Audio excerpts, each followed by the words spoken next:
Good? Yes, sir, yes, sir, yes, sir. Somebody's talking, I'm looking at you? Yeah. You're just looking at me. All right?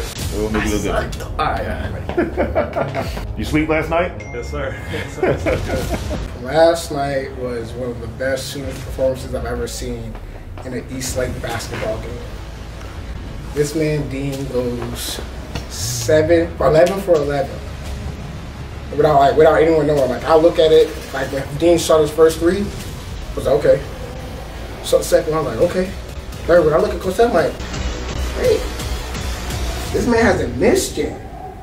Like, this man has not missed yet. Coach says like, nah, he missed him. I said, nah. Whenever you play your rival, you know, you just kind of have them butterflies. No matter what the records are, you kind of just throw them out the window, just because you know something special might happen whenever you're going against your rival. Nah, I was just in the zone. I didn't do nothing different than what I normally do. I just got hot. It's that simple. I just got hot. Early in the game, you guys had 3 possessions in a row, and you hit 3 straight threes. Did you feel like at that point you were going to go, 12 or 13? Not really, honestly. It just like I didn't really realize how many I made until at halftime when Coach Taylor told me, but it just kept going in over and over. I didn't really count in my head. Well, I actually had to tell him. He hit 3 in a row, and then he didn't even look for the basketball. I think he went like 2 or 3 minutes after making his first 2 or 3, and he even looked for the ball. So I had to tell him, I'm like, Dean, you haven't missed a shot yet. So I know once he gets going, he can just keep going and going and going. Like at one point in time, it seemed like Mikey, everybody was just looking to just give you the ball to shoot. Did you feel a lot of pressure at that point, or you just like, give it to me, let's go? Nah, just give it to me. I mean, that's what we do as a team. We got a hot hand. Just find whoever it is. It could be any one of us.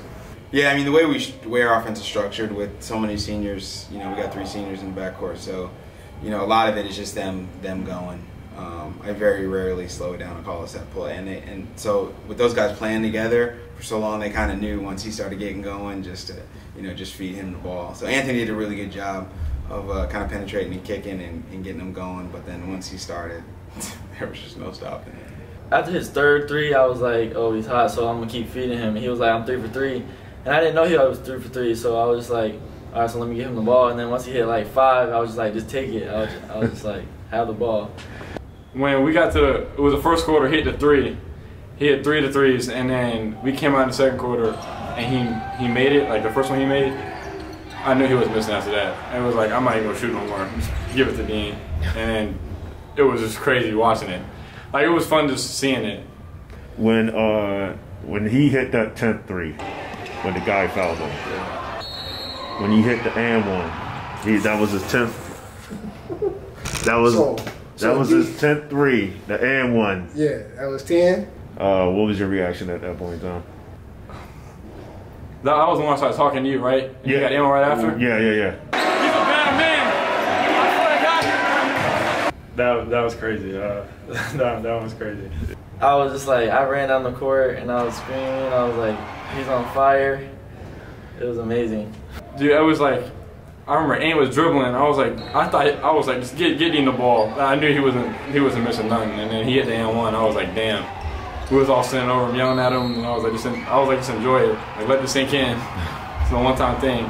So Dean, every time, I get here, I get up and down with him a lot, right? And I gotta guard Dean most of the time. He's the biggest threat, and he always tell me, don't get too close, cause that's an and one waiting to happen. Nah, that's not real. Like he said, right? Just be close enough. I'ma sell it. I saw it yesterday. Buddy was a little bit too close. Tap Dean on the hip, bucket. Dean hits the ground. And one, I'm like, yeah. I mean, normally I try and be pretty focused, and it takes a lot to get me, to get me going and to get me to lose a little bit of my in-game seriousness. But when he hit that 10th one and got the and one, and from where he shot it from, I just kind of had to take a walk down, the bench and come back, because you almost turn into a fan because you're just appreciating it so much. Like a real moment, like there's no way you as a coach at this what was happening yesterday that you can contain the excitement for a person like that. You can't be on the bench sitting there with we're real coaches. We know Dean. but we watched Dean grow. So when that happens, like, you just gotta look at it and be like, yo, like, this is ridiculous right now. Like, this is the craziest thing we're getting to see basketball-wise. Like, this is crazy right now. You know, I've been doing this for a long time. I've been head coach for 7 years. I was JV coach for 2 years. I was a varsity assistant for 3 years. I've been at Eastlake for 12 years. Never seen anything like that. You know, and then my playing days when I was in high school, never seen anything like that. I got the opportunity to play all over the country with the N1 Mixtape Tour for a year. Never saw anything like that. So, you know, it takes a lot for me to, like, kind of turn into a fan and just kind of appreciate everything that's going on when I'm locked in game mode. But, you know, he did that. Like, I always, you know, speak on Dean and his dribbling ability. When he came down the court, hit Buddy with the hezzy, drop, hezzy, right, left, pull. It was over. I was like, he just stepped into Buddy's chest and said, yeah, I'm going to give you one. And gave him a full bucket. I was like, what was the conversation like at halftime? I was just in shock. There was no one was really saying much. It was like, I was like, oh my God, he hasn't missed. Yeah, it was at 11 for 11, right? Yep. Yeah, that was crazy. Right before halftime, we're looking at Coach Plummer like, how many threes does Dean have? And we're like, what is his point, like, number? Like, you know, where is he at points wise? And we're like, right before halftime, he's like 11 threes, 39 points, 39 points. Like, where he had 37? We're like 37. I look at Coach Taylor dead in his face. I'm like, you gotta let him get it. You got to. If he doesn't get it this half, you got to let him get it, because you let Deontay get it. So now you gotta let Dean get it. He's like, all right. You know, we were just kind of sitting outside as coaches, just like trying to catch our breath.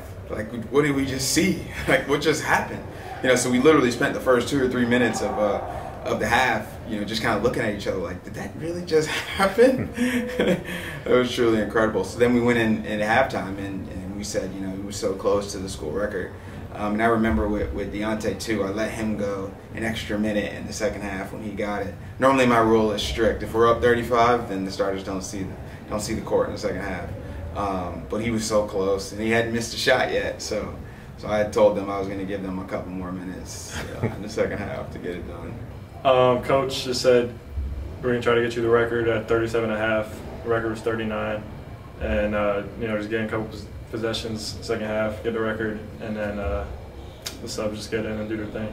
And I thought it was just like, I thought it was just the scoring record. Now, Jordan Hillman owned the 3-point record in the game with 8. So I thought it was just a scoring record. I thought Jordan had more threes. So we're in the hallway talking at halftime. I was like, did Dean get the 3-point record too? It's like 4.4. He's already killed that one. I'm like, wow. Like, this man just broke 2 records that were broke. So Deontay broke his scoring record junior year, right? Deontay broke the scoring record junior year with 39. I think Jordan got the 3-point record multiple times last junior year and senior year. But it was just real to be like, this man broke the scoring record and the 3-point record in one game and one night. Has your phone been blowing up? Yeah, I got like 75 followers on Instagram last night. Yeah, so definitely, yeah, the phone's been blowing up. All I seen was Dean Grabosic. That was it. Just straight Dean. Literally. On Twitter, it was just straight Dean. Straight Dean. It has, yeah. I mean, as soon as I stepped out of the gym, I had, you know, 15, 20 text messages, and then a bunch of coaches were calling this morning and texting. So I'm just really happy for him because he's such a good kid, and if anyone deserves the success that he's having, it's Dean. My phone, it was just like, because I talked to Deontay and Jordan a lot, they're like, yo, like, y'all let this man go get 40, 42? Why didn't y'all let him go get 50? Like, Deontay's like, that's a once-in-a-lifetime kind of moment. You got to let him go ahead and go get 50. I was like, y'all know how Coach Taylor is? He don't like to blow people out. And then Dean was killing like that. Dean might have had 50 himself. Like, you can't do that to teams. So Deontay's like, nah, you got to do that to teams. So I was like, y'all already knew what to do with Coach Taylor, you know, pulling everybody right away. Like, come on, we can't beat him like that. I'm like, nah, beat him like that. Like, in my head, I'm like, let Dean go get him. Like, why not? Like, how often you gonna get to see someone score like that and have a night like that? That's not gonna happen a lot.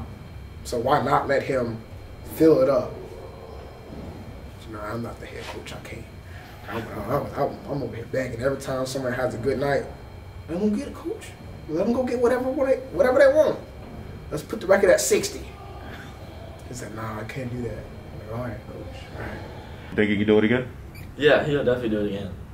I saw in Minnesota AAU, he did the same thing. It was 8 for 9, and it was just insane. So he'll do it again. We played AAU in Minnesota. He did that before. Like, it was the second time he's done something like that. So it wasn't like that shocking to me. Like, he does it all the time. So yeah. I know he can. The big thing with him is confidence, and his confidence is through the roof. You know, when shooters get confidence and once they get going, you know, the sky's the limit for them. So I'm excited to see Friday what he's gonna do. One more question. Are coaches missing out on this kid right now? For sure. 67% from the three-point line? How many kids out there are doing that at a high level basketball at that? In a Dean's a Division I basketball player. He has the body, he has everything you need to be a Division I basketball player. Like, what are you missing out on? This kid's not, he knows basketball and he can shoot it. That's the best player I would want. That's the kind of player I want to have on my team. I'm glad we got him. All right, bet. That's it. All right, thank you. Appreciate you, man. Appreciate you. All right, man. Appreciate it. That's it. That's it. Appreciate it. Thank you. All right. That's it. Oh, thank the Lord.